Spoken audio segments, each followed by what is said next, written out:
Hey, everybody, and welcome to the Blind Ambition with Jack Kelly.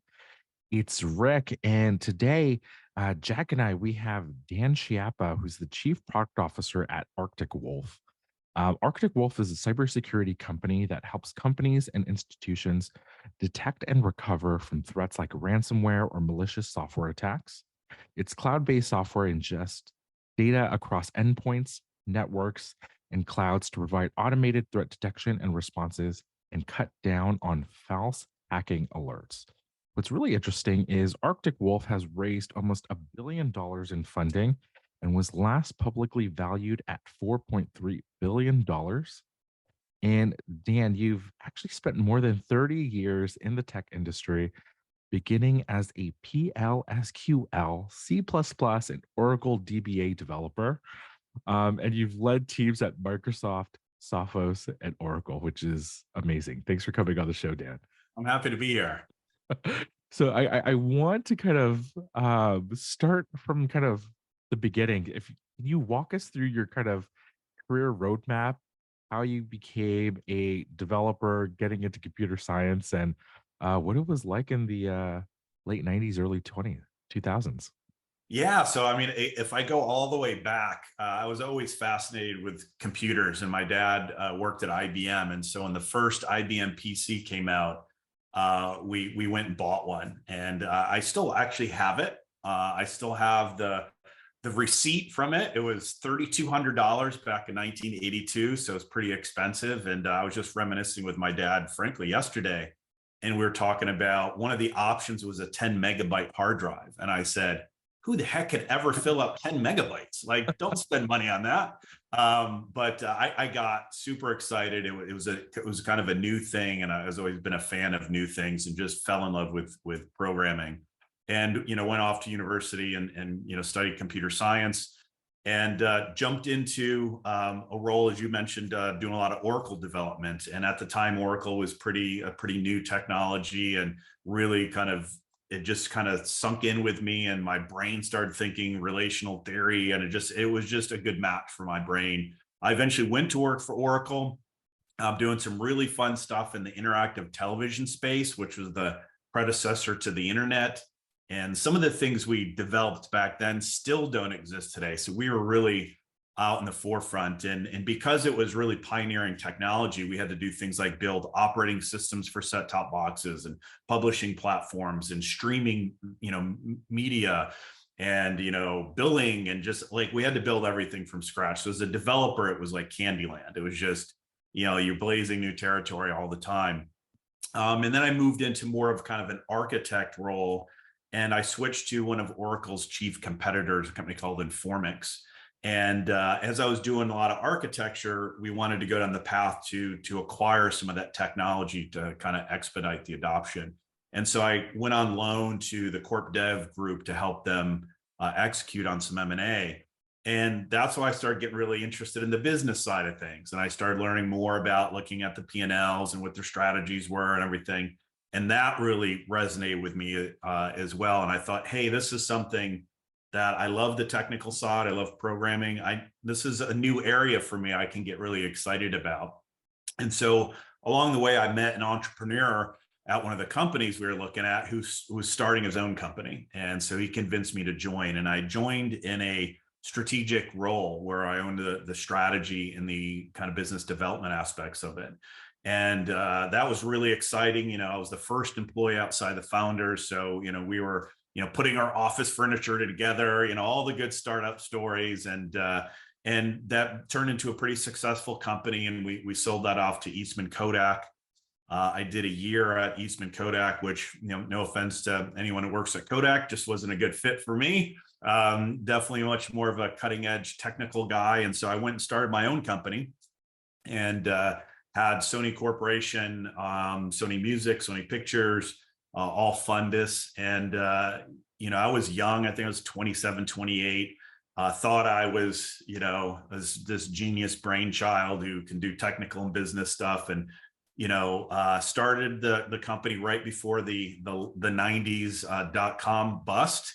And of course, went through the .com bust. And I look back now at how naive I was in so many ways. And And I think I was probably made one of the worst strategic decisions in internet history. The company we built basically was YouTube. It was called iFrame, which is a play on a technical term for video, and it was all Great. consumer published video and stuff like that.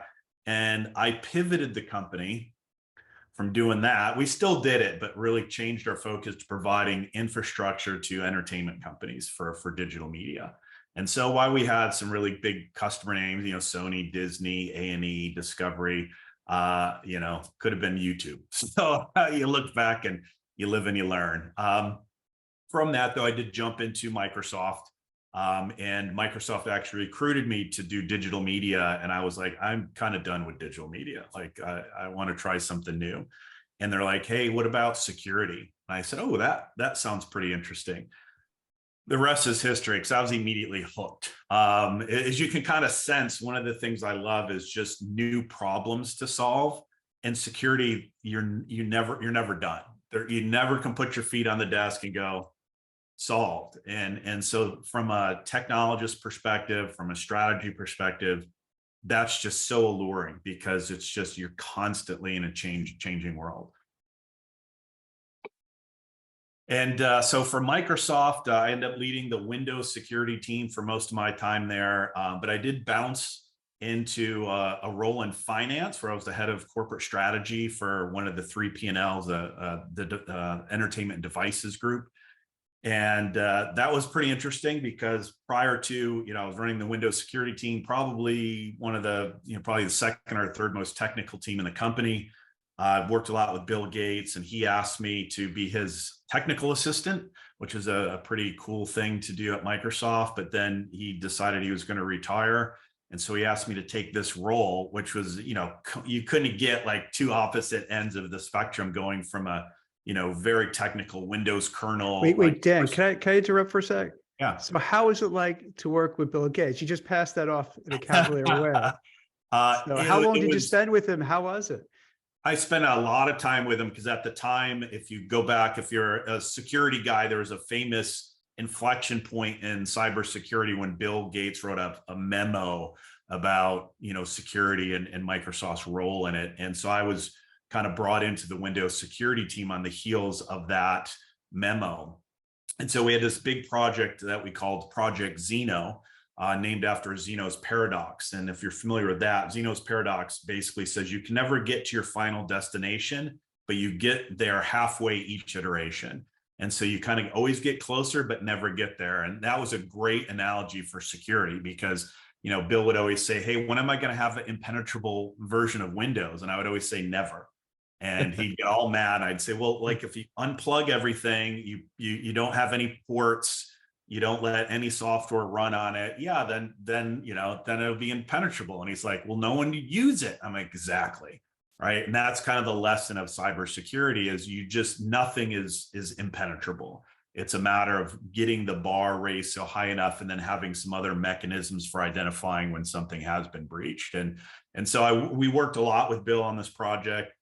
He was a fascinating guy to work with, because, he is as brilliant as everybody thinks he is, where he would, I'd have a room full of, experts, and he would just see things that we all missed. And he's not an expert in the area. And so he was really good to work with. And I took a unique strategy. A lot of people at Microsoft would present to him and just let him critique what they did. I made a point to get him more involved in the creation side of things, so he felt like he was, part of the process, because he really liked that, and he was a part of the process. He was a great help for us in building that project out. So that was a lot of fun.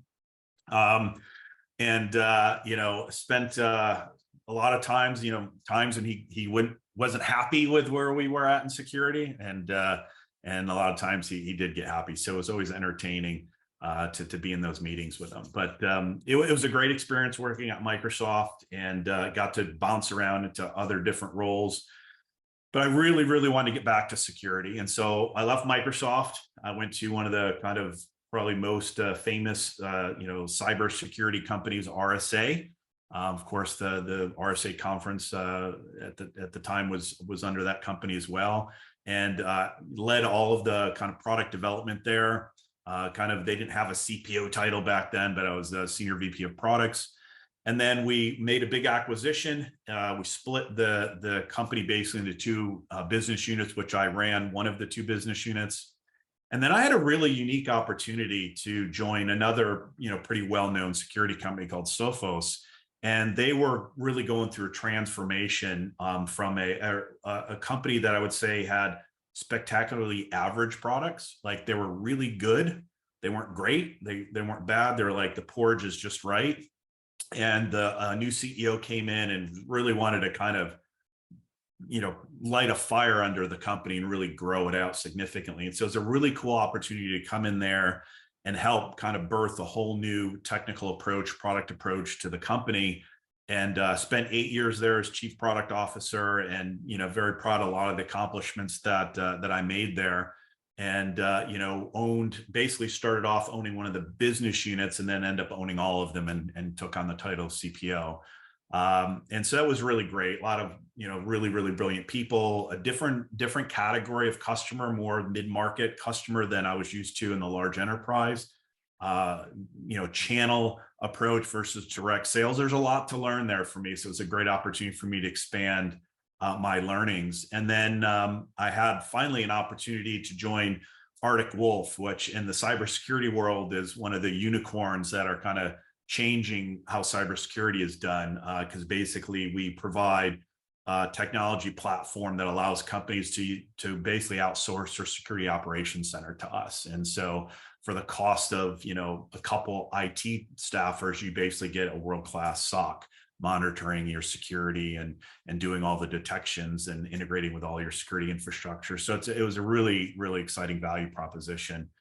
And so again, for me, my whole career, I really made a point to balance out my technical skills, never wanting to lose my technical skills. I don't write code anymore, but I can still get in and have deep architecture discussions and evaluate technologies and things of that nature, but also to keep my business acumen sharp. And that was just something that really mattered to me, because I always felt as a technologist, having the business context made me a better technologist.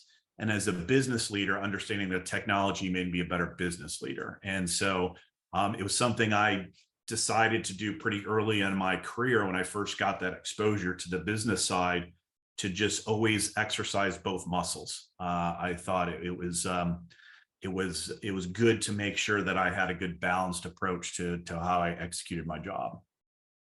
It's interesting. We've had a lot of guests who, similar to your trajectory, will build a skill stack of different types of experiences and background, sometimes purposefully, sometimes they fall into it. And it's interesting. They seem to rise to the top because they're not one-dimensional, they're multidimensional. They'll understand finance, they'll understand business, they understand tech, they could code, and maybe other, I think you mentioned work in strategy. So then you put all those together, and then you have this, kind of like a Bill Gates guy, like, who has this knowledge, well-rounded knowledge, which it's hard for other people to compete against. Yeah, well, I would never compare myself to Bill Gates intellectually, but yeah, I think Bill also, people underestimated his business acumen. And you can say a lot of things like, oh, Bill copied this person, or Bill bought DOS, but he was smart enough to copy the right people. to copy it and to buy it. DOS, and so, you can take that approach. But for me, I always get a lot of people say, hey, Dan, can you give me career coaching? I love to mentor people. And one of the questions I always ask them, because it's something I did, was, where do you want to be in 5 years? And pick the job, the role, whatever you want to be in 5 years, and understand what the skills are needed to be in that role and obtain those skills. Now, you can't guarantee in 5 years you're going to have that role, but you can guarantee you won't have that role if you don't have the skills that role needs. And in many cases, I get people who are developer who say, I really want to move into product management.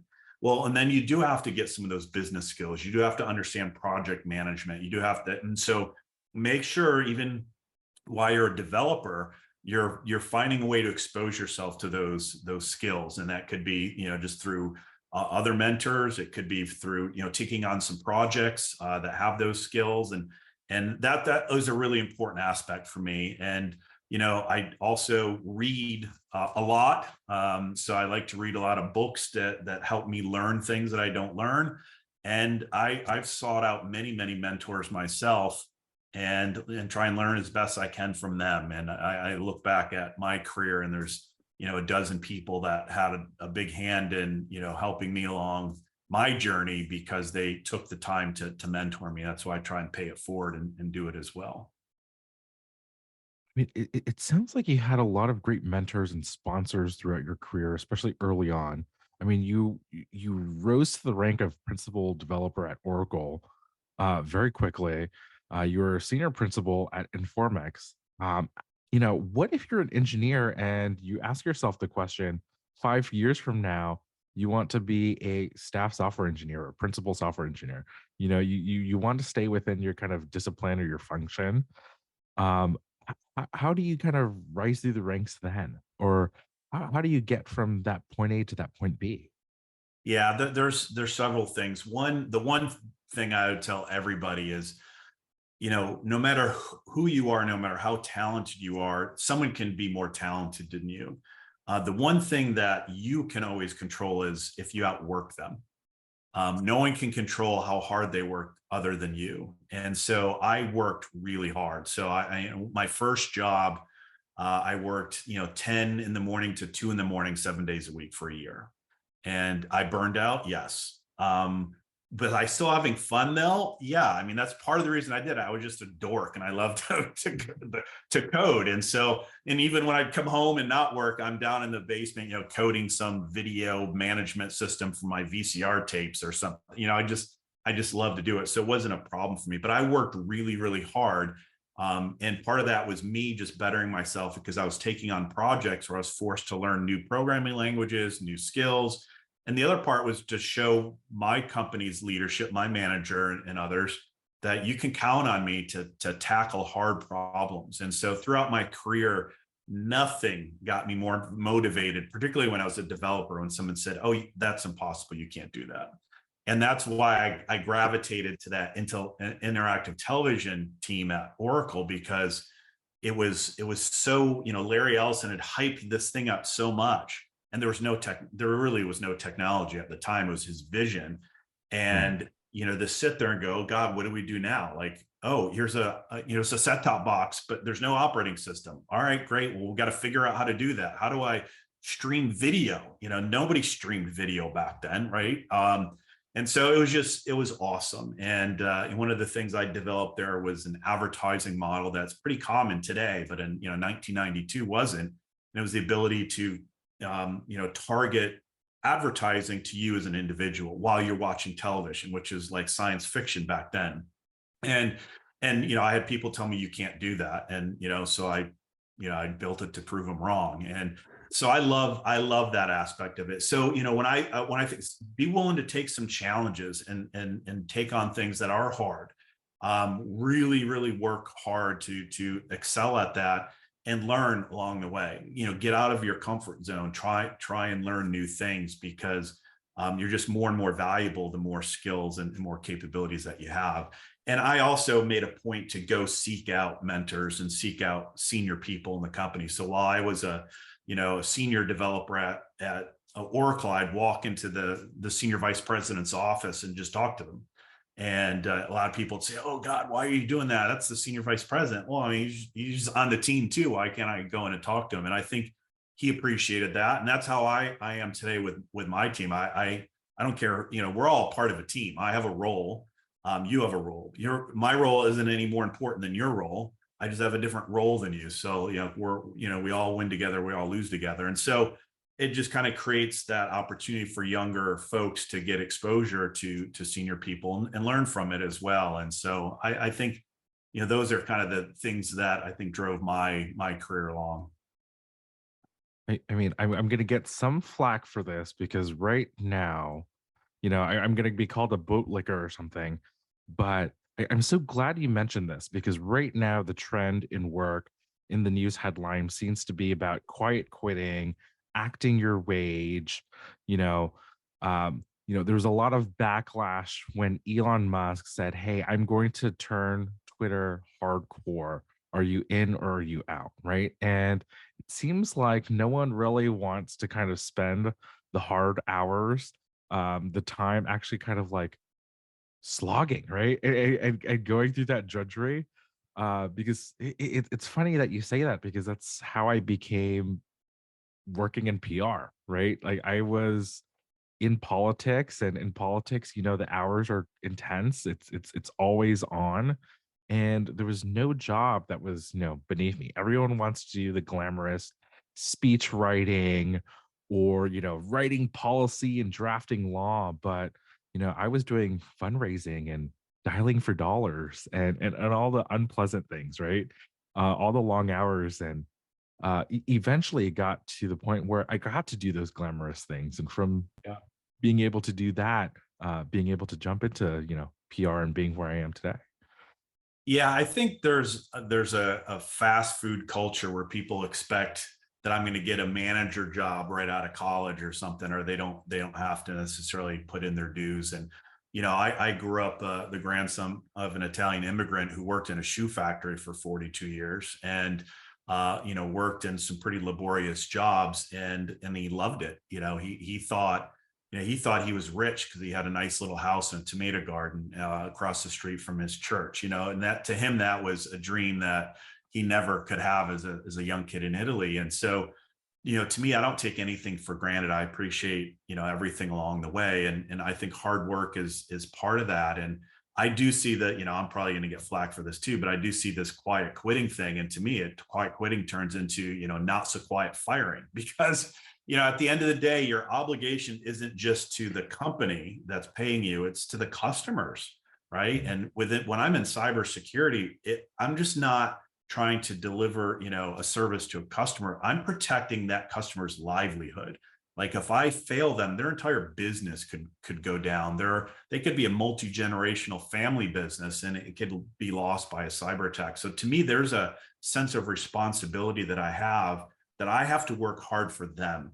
Not just Arctic Wolf and Arctic Wolf shareholders, but for those customers who are depending upon Arctic Wolf to keep them safe. And there's a responsibility for that. And whether you're in another industry that's not cyber, you still have customers who are counting on you for something. And to me, I think that's who I ultimately work for. And I want to earn their trust and respect. And I have to work hard to do that. And that's just, the culture that I come from, and others may not share that, but I would not as a leader be very, very happy with people quiet quitting under my org. They wouldn't be around for too long. Yeah, and speaking of cyber threats, what do you see lately? What are the biggest threats out there? Is it different nation states going after the US? Is it the US going after other places? Is it in the workplace? Well, cyber warfare between nations has been going on since the advent of cyber warfare. And so I think that that'll always be the case. It's from a cost perspective, it's just cheaper than, sending, human beings into covert operations or, other types of warfare. So that'll always be ongoing. I think what we saw probably, somewhere between 5 and 10 years ago is the nation state tactics being used by what I would call capitalist hackers. So these ransomware gangs and these other gangs trying to make money from hacking. And so they may work for a nation state by day and hacking group by night. And they changed their tactics from going after just what I call a pray and spray approach. Just send out like an email with a link to millions of people and hope that a certain number click on it and you make $500 a PC because people want their family photos back. To, hey, if I target an enterprise and get after their crown jewels, I can ask for millions of dollars. And so I can focus my efforts on fewer targets, bring more of my hacking skills to bear, my nation state skills to bear, and get a bigger payday. And you started to see groups like Conti and Lorenz and others, generate billions of dollars and revenue taking that approach. And then it created this whole ecosystem where people are licensing technology to hacking groups. And they have, customer support and websites out in the open web. They don't even hide them in the dark web, because they operate in jurisdictions that aren't going to enforce, laws against them. And so now you're enabling people who may not have the skills to go pull these off with the tools to do it. And so that's been ongoing for many years. And it's still ongoing, because even though the defensive side of the industry continues to make progress, they also make progress. And again, if they're leveraging what they're learning through nation state tactics, they have very talented, well-funded, adversaries to deal with. And so that's what makes this industry really interesting. Is it's a cat and mouse game that never kind of seems to end. Your adversary is getting smarter and smarter and smarter, more and more well-funded, and it's bringing more risk to bear. Now, I still think, as an industry, we stop 99+% of these attacks, but you can't stop 100%. And so that's why this continues. So I think until we start to see some different approaches to global kind of ransomware types of ransomware gangs, we're not going to really see a change in tactics, because as far as them, it's working. Why would I, little tactics I'll change, but the approach of holding companies for ransom or exposing their data online, for money and things of that nature will just continue to happen. The extortion element of it is catching more steam even on top of the ransom piece. For a while, I recall hearing a lot of stories like with a pipeline that was taken over and held for ransom. But lately, now I'm not immersed in it as you are, but it doesn't seem that there's been a lot of talk about, massive attacks. Does that mean they're not happening, or they are trying to happen, but Arctic Wolf and other companies like that have really kind of upped their game and they're able to stop it? What's really going on? Yeah, I mean, I think the defensive side definitely has made great improvements. We, daily are stopping attacks from our customers. And I think the nature of where security is at is technology. Pure technology can only get you so far. And what we believe, what we see is what I kind of call the last mile security, is having human beings leveraging artificial intelligence. I always say security intelligence is a combination of artificial intelligence and human intelligence. And so you get that human operator who can kind of pull in that last bit. So things that may not be blocked by security technologies, you can put 1 + 1 + 1 together and recognize, hey, wait a second, this doesn't look right, and kind of come to action. And so companies who are deploying that human element, what they would call a security operations center, those companies are in really good position, because even if somehow the defense had let them down, they're able to identify it very quickly, and worst case, kind of limit the damage, and in many cases remediate it entirely. But that's where I think small companies now are targets as well. A company like a Colonial Pipeline, people rally to their defense. They'll recover. They have plenty of money. If you're a plumbing supply manufacturer who services the Northwest, you can't survive a $3 million ransomware attack, right? And so they understand now that it's mission critical for them as well. They don't have the security skills to build their own security operations center. They know that technology alone can't solve their problems. So companies like Arctic Wolf can kind of come in and kind of provide that expertise for them. It used to be like you would hear about North Korea doing things, or Russia. Is it maybe because Russia is embroiled with Ukraine that they're not hacking as much, or just these things evolve and change and the actors change over time? It's a little bit of both. I think there is some correlation between the war in Ukraine and a slowdown in some of the ransomware group activity, because I think many of them, again, operate in association with the nation state, so they're more in an active cyber war there, but it still goes on, and it comes out of a variety of different countries, and just independent gangs that have nothing to do with the nation state as well. Again, those who are able to license tooling and do other things. So I do think you don't see some of these big high profile attacks in the press, because the defense has gotten better, but the risk is just as high as it ever was. I think as an industry, we're getting better, but we'll never be perfect.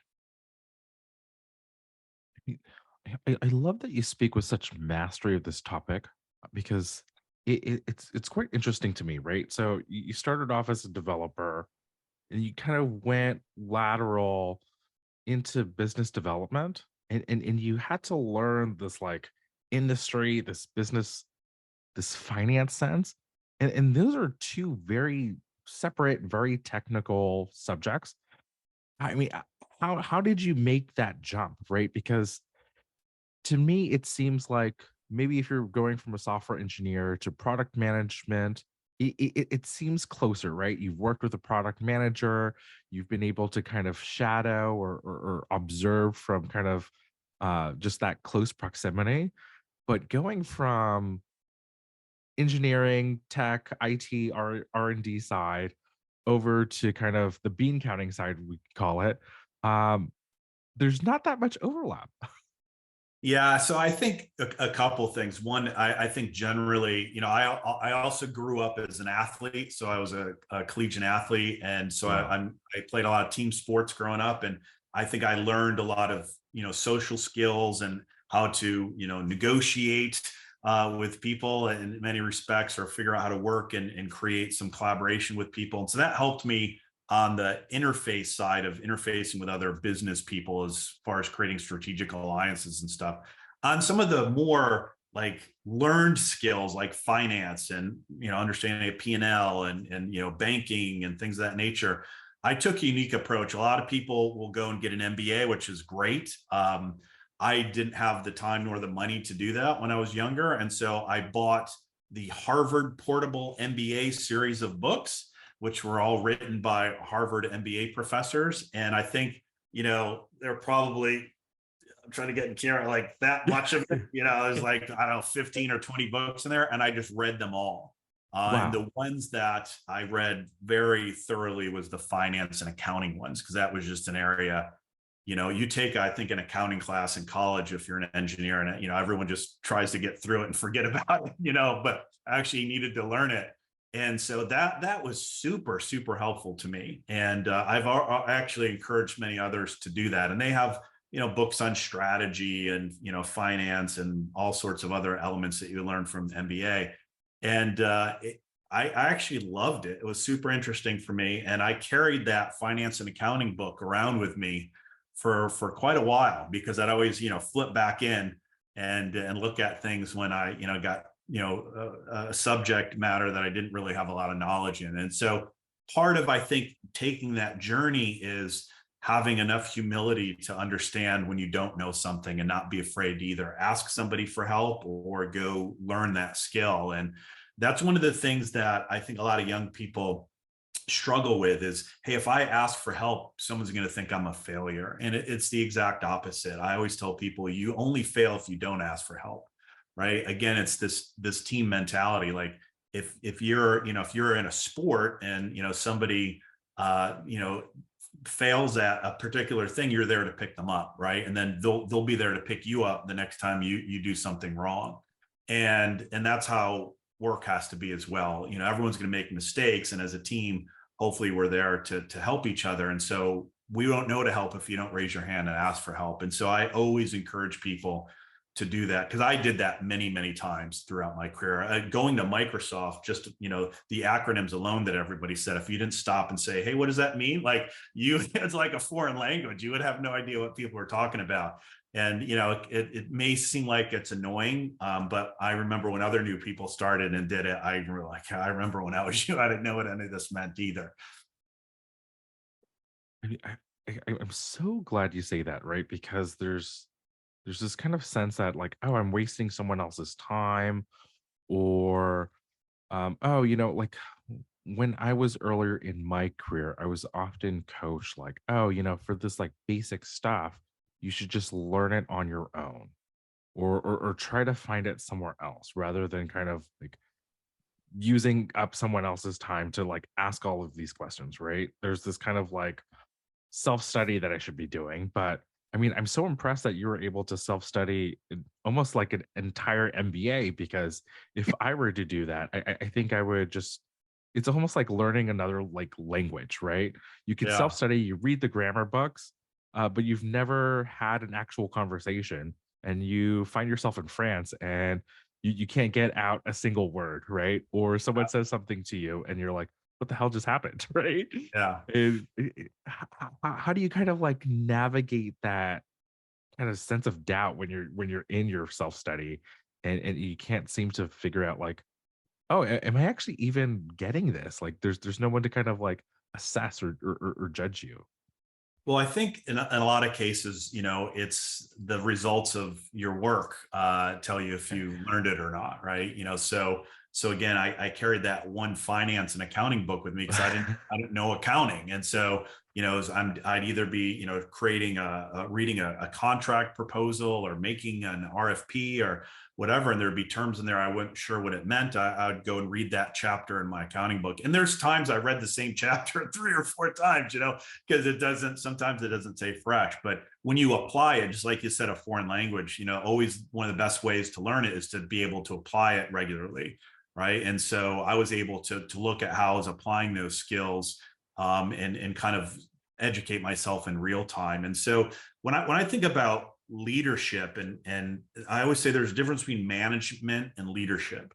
To me, I like leadership qualities in people because part of my responsibility is to grow people in my organization, whether they're my direct reports or somebody that we just hired from university. That's my job as a leader, and so I can't feel bad when they raise their hand and say, hey, I'm not sure how to do this, help me. Now, obviously, you get frustrated if you're teaching the same lesson over and over again, right?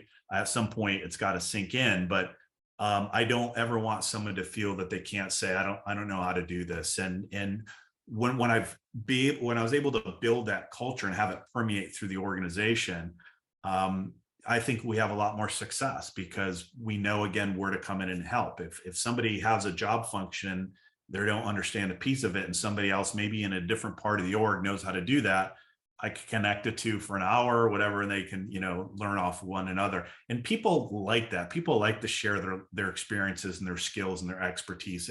It's a good thing. And so I think always, kind of adding that in there was really smart. And I still do it.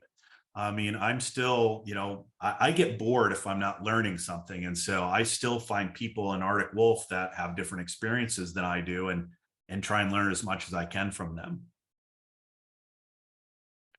mean, I don't want to pour salt in the wound, so you'll have to forgive me a little bit for this question. But I mean, speaking of like learning from your mistake, I want to chat with you about your time where you almost invented YouTube.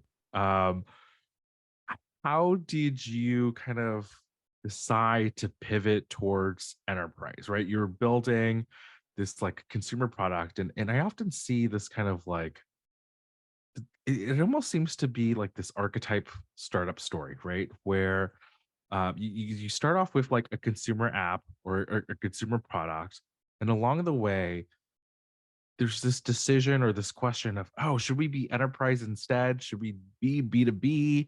And some people obviously take that fork down the road, and others don't. Can you walk us through that decision? Yeah, yeah. So it's funny. So if you go back in time to kind of the mid to late 90s, video streaming was just kind of getting started. And if you remember, if you ever wanted to watch a video, one of the questions that was always posed to you before you even watched it was, do you have QuickTime, Real Right. Video, or Windows, or Windows Media, or I can't remember what Microsoft called it. And then once you answered that, it was, do you have low, medium, or high bandwidth, right? So you're Mm. always answering those two questions.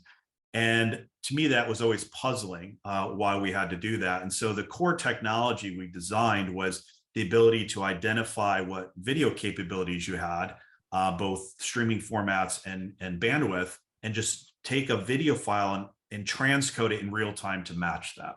So we stored all of our videos in MPEG, and then would translate it to QuickTime or Real Media or Windows Media, and we knew if you can do the high, medium, or low bandwidth, and so you just hit the play button and it played, and that worked great in the consumer world because we had no idea what you were uploading. back then there wasn't, iPhones and stuff like that. So people were doing off a Sony camera, a Fuji camera, whatever. They're digitizing a VHS, and it would come up in all sorts of weird formats. And we'd always convert it to MPEG, and then we can stream it to anything.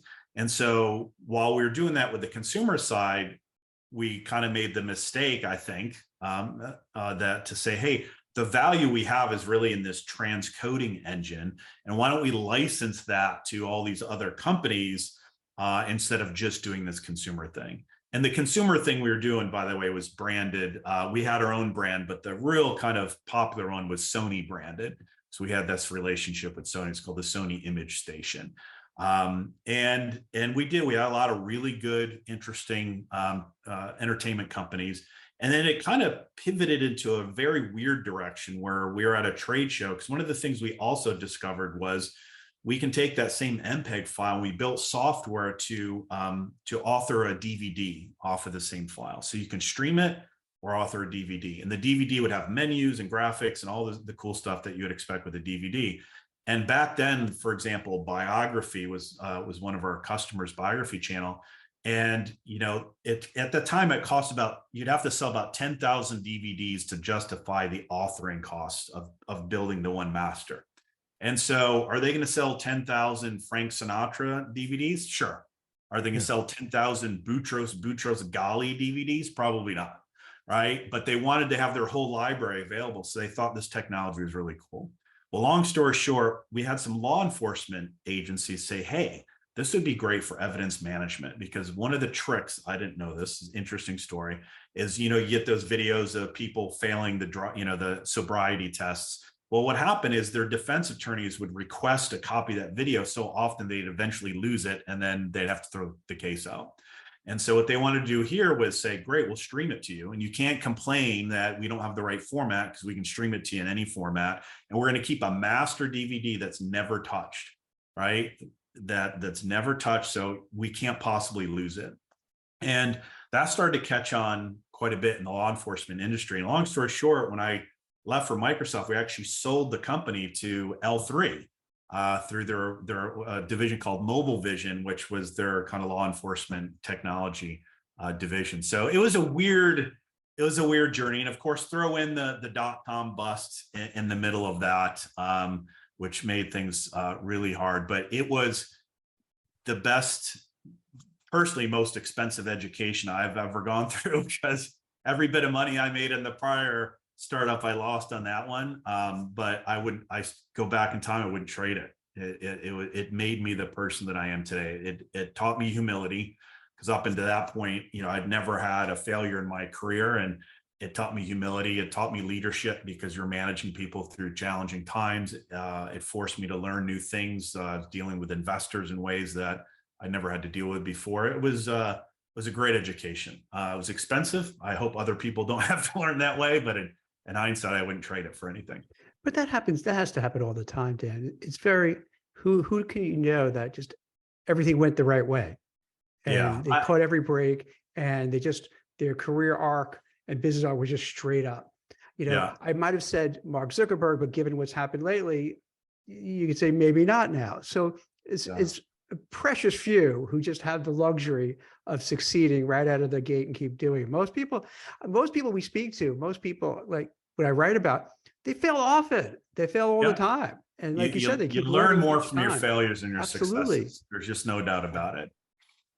Yeah. And then one thing is, and this is something I also learned in sports, you're never as good as you think you are, and you're also never as bad as you think you are. So, you may be on the best team in your league, but you're probably not as good as you think you are. But, when you're on the worst team, you're probably not as bad as you think you are either. And that translates into individual performance as well. And so, I think, no matter how much success from that point, after I learned my humility lesson the hard way, I never got caught up in anything that I did personally successful to make me think I was better than I was. I just always wanted to stay humble, because I think that's just a way you're always going to continue to improve. If you think you're the best at whatever you do, sometimes you don't want to keep learning and keep trying to be better. And for me, that's what it's all about. And that, again, another reason why I think cyber really resonates with me, because no matter how good you are, you can always get better. and you have to get better. You have no choice, right? With that, Yeah, there's like zero choice. It's like you can't. All you need to do is lose out once, and it's a big disaster. So like you have to win every single time almost.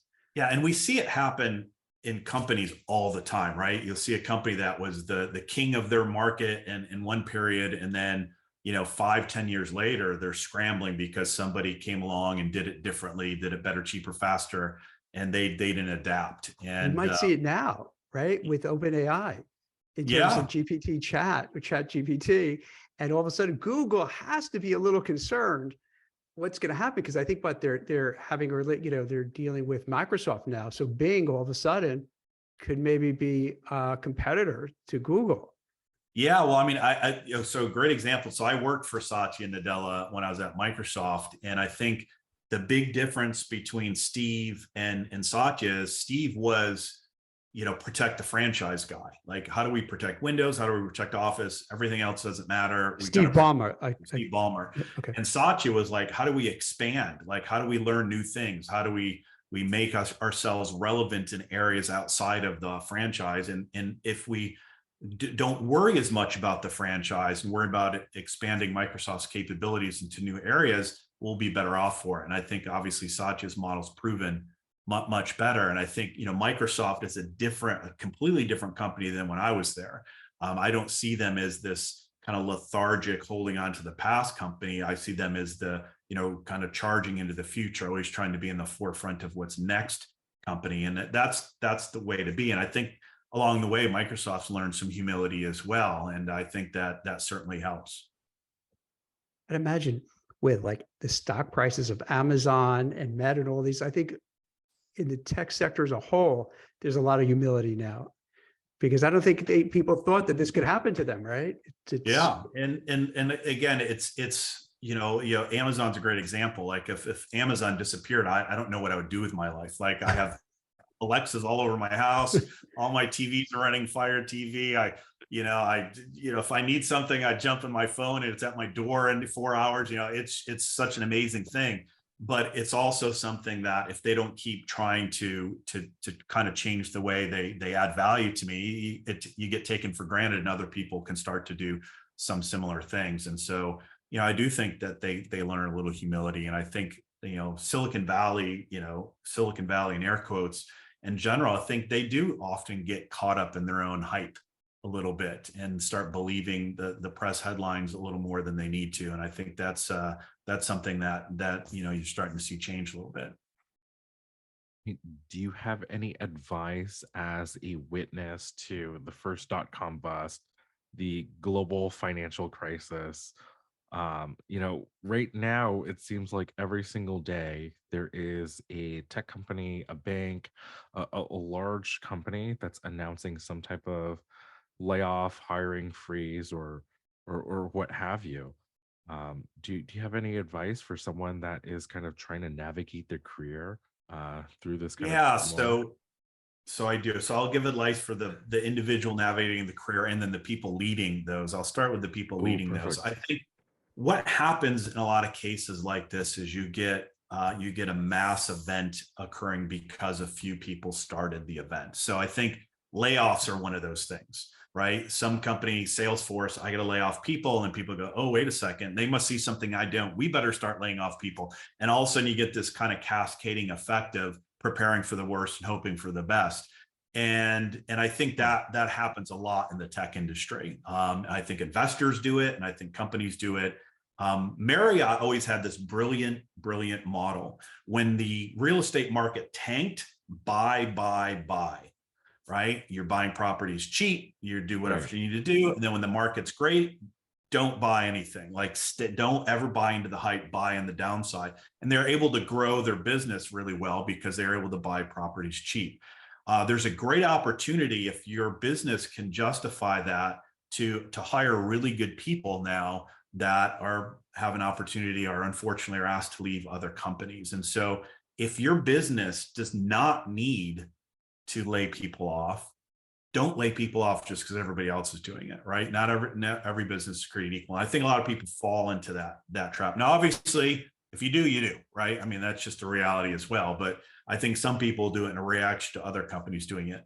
as an individual, I think, right now, is as much as we are seeing layoffs, we're still, in a weird way, there's still a glutton for talent. Like, there's still companies who are looking for talent. And when you see some of these layoffs, I think what you're seeing is companies strategically trimming, where they probably overhired to begin with, but the core talent that they need, they still need. And so this just goes back to kind of sharpening your skills and kind of keeping you marketable.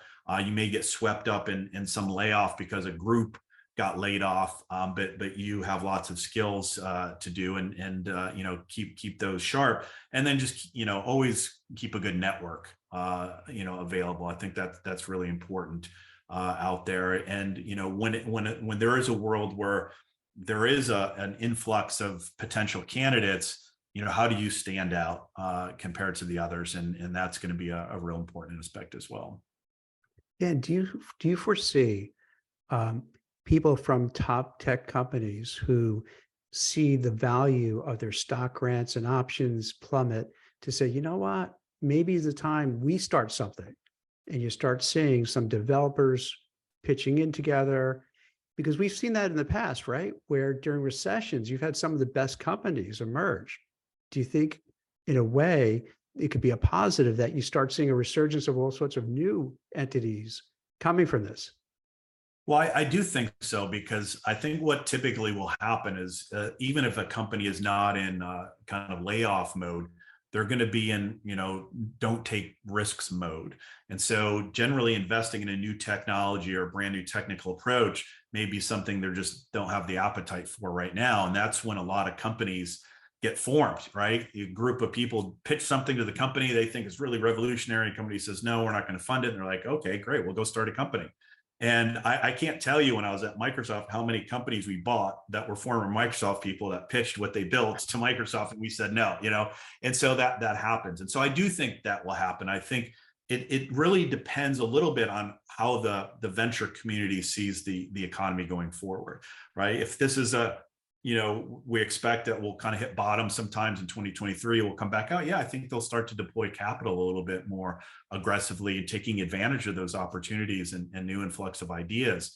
If this is a more longer term decline, I think they're going to probably focus most of their energies on keeping their existing portfolio in a healthy financial position. And so I think, it looks like, depending on which financial experts you listen to, that we should be kind of hitting bottom sometime this year. I think we're already seeing some green shoots on inflation starting to look like it's slowing down. Layoffs and everything's always a lagging indicator. So if it looks like the economy is going to start to stabilize, you'll start to see hiring return. But yeah, there's an opportunity for a big boom as the economy starts to kind of hit near the bottom. Bunch of great ideas, lots of capital. There's still billions and billions and billions of capital sitting on the sidelines ready to get deployed. So I think you could see another kind of boom in the space. It sounds like also what you're saying is maybe we should buy Amazon stock, Meta stock. Who else got beat up really bad? Kind of look through and see what a quality company. So if you're not going to start a company, say, hey, where's some value? The same way you talked about Marriott. All right, where are some really marquee, top brand, top companies that have really just been, just crushed, and then just have to have a strong stomach and hold on until it turns around. Well, I get, because now you have your finance degree through. Yeah, I get my financial advisor calling me often and apologizing. I'm like, I'm not even looking. Don't call me. I'm not looking, because it's going to come back, right? It's right. It's not unless you're forced to sell it, it's going to come back. Right? That is a very smart approach, because if you look at your accounts, it makes you miserable and you can't change it. So it's when the market was going good, I looked every day. Oh, I don't look now. And you're like, hey, honey, kids, look at this. This is crazy. Look at this statement. And I think, look, if you practice sound investment practices, the companies you invested in are good companies. They'll come back, and it's all paper loss right now. So I don't worry too much about it. But I do think that where you start to see some challenges for certain companies is if they're in the wrong stage of their progression. Maybe they're in a revenue stage, but they weren't focused on profitability. they're at a decent enough size that they're burning lots of capital, they're going to have a little bit of a challenge in this economy. The investors will only do so much at that stage to kind of keep you afloat. If you're getting debt or even taking on additional investment, most likely your valuation's been lowered over the last 18 months, and now you're raising money probably lower than the previous round, so you get some cram down effects. Those companies are going to have a little bit of challenge, and this is where I think M&A really will start to kick in. I think you'll start to see a lot of consolidation because a lot of those companies are really good companies. They have really good technology.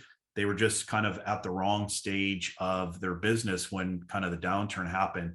So I think, also when IPOs aren't happening, bankers love to generate fees. So I think that you'll see a lot of M&A activity. So I would think kind of 2023, we'll start to even see more consolidation around M&A. And I think, hopefully by maybe late 2023 or early 24, the public markets will open back up. We can see some IPOs coming out. But I do think, I think there are some green shoots in the economy that people are going to start to get a little more active. That makes a lot of sense because let's say you have these startup companies that they got the funding and they burnt through their money thinking, okay, it's, going to keep coming. And all of a sudden, I don't think anyone was really expecting how quickly the change would come. And they realized, oh my God, we burnt through so much money and no one's giving us any more money. What do we do? And let's say it's in the cybersecurity space, then guys like you could say, that's kind of a neat technology they have. And you call up your banker at Goldman Sachs and say, hey, what about we could maybe acquire these folks. And then you do it on scale and you can see a lot of that activity happening where these companies really don't have the financial wherewithal to stand on their own. So either mergers or acquisitions, right? That seems to be. Yeah, I just, now's a good time to go shopping. Yeah. is what I would say. And again, because I think, and it varies on the stage, and this is what happened to my company. When the dot-com bust happened, we were we just launched the business. We spent all that time building the technology. We had just started to launch the business and really scale it out. And that's when you need kind of your next big tranche of funding. And a lot of the early stage VCs were like, hey, we're just investing in existing companies. And so the good news from that is we learned to kind of say, eat what we killed. We had to basically self-fund through business execution. So that was a good lesson there on how to do that. But we'll see that with a lot of companies. Like I see a lot of companies as we look at potential M&A targets that, they're generating good revenue, good ARR, but they're burning lots of cash in order to kind of get that business momentum going. And now they're in the burning lots of cash mode, and they're not going to be able to raise money anywhere near the round that they did prior. And then you got, cram down effects, and they're not sitting in a good position. They're going to have to do something to kind of survive. And so there'll be a lot of really good opportunities for M&A consolidation out there. So tactically, as a job seeker, should I start looking through, Google Finance filings, the SEC filings? Should I start looking at when a startup has last raised? What are kind of the tips and tricks that you might be able to share there? Yeah, I think the more you can educate yourself on your business or other businesses, the better. That's just the learning phase. And that's one of the things I actually did when I joined Microsoft, leading a very technical team. I had finance people come in once a quarter and walk them through the P&L, just so they learned what the P&L looked like and what it meant. And they always hear the earnings announcements. A lot of them didn't really understand what it meant. And so it's always good to do that. And then it allows you to look at other companies as well. So yeah, I think the more you can educate yourself in the market, look at too where investment dollars are going. Like right now the investors are going to get a little picky, and they're going to put dollars where they think are good opportunities for returns. Again, keep in mind, investors not looking for a return tomorrow, right? So they're looking more long-term, but where are those dollars going? Do you have, any interest or skills you can apply into those sectors and jump into a potentially, market that'll be hot in the next 3 to 4 years?